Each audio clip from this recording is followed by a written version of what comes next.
Bonjour! Le burn-out et la dépression sont des pathologies différentes, mais dont certains symptômes se rejoignent. Parmi les difficultés communes, on observe très souvent que les patients souffrent de l'incompréhension de leur entourage par rapport à ce qui leur arrive. L'objectif de cette capsule est d'apporter un petit éclairage sur la situation et de vous proposer quelques clés pour vous permettre d'agir de la façon la plus adéquate possible. Physiquement, même si elle semble fatiguée, la personne peut avoir l'air en parfaite santé. Alors, aux yeux des autres, sa désespérance n'est pas légitimée sur le plan médical. Or, c'est faux. La dépression se caractérise notamment par des troubles au niveau des neurotransmetteurs. Ce dysfonctionnement est d'ailleurs visible à l'imagerie cérébrale, mais l'examen n'est pas utile au diagnostic, donc jamais pratiqué. Quant au burn-out, c'est le cortisol, l'hormone du stress, qui est effondré.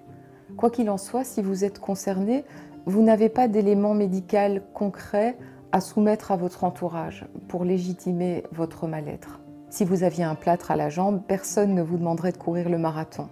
Eh bien, quand on est confronté au burn-out, se lever le matin, c'est chaque fois un marathon. Simplement, le plâtre qui symbolise votre mal-être est absent. Vous avez donc à faire face à deux choses: votre pathologie et les difficultés de compréhension de certains de vos proches. Et pourtant, ces derniers ont un grand rôle à jouer dans votre reconstruction, mais pour eux aussi c'est difficile. Je vais vous partager deux phrases qui sont très souvent exprimées aux personnes qui souffrent de dépression et qui sont très inadéquates, donc que je vous encourage vraiment à éviter. Sois fort, sois forte. Ça, c'est une injonction très difficile à entendre parce que très injuste. Le burn-out et la dépression peuvent concerner chacun d'entre nous, du plus fort au plus fragile.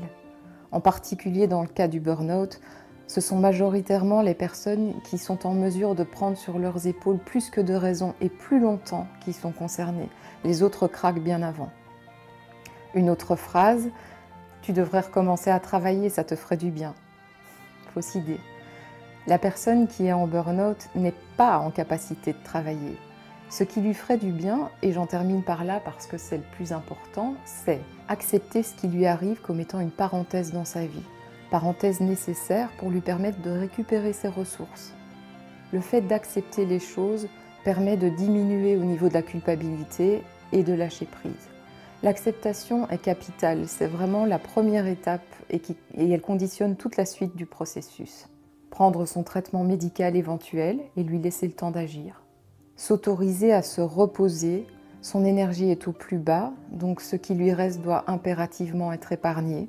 Donc prendre du temps pour soi, se recentrer, faire des choses qui lui font du bien. Travailler son développement personnel, très souvent par le biais de la thérapie.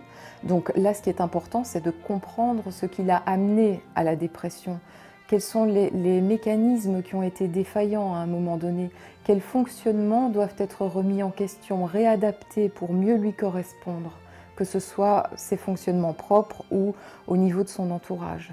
Et enfin, bénéficier d'un environnement tolérant et bienveillant. Et très important, même si la route semble longue pour y arriver, sachez que le burn-out ou la dépression peuvent être vraiment l'occasion de faire le point sur soi, de se poser des bonnes questions et de mettre à jour ce qui nous convient le mieux, ce qui nous correspond le mieux pour réajuster les choses. Et à l'issue d'un burn-out, une personne peut être en bien meilleure harmonie avec son entourage et en meilleur accord avec elle-même.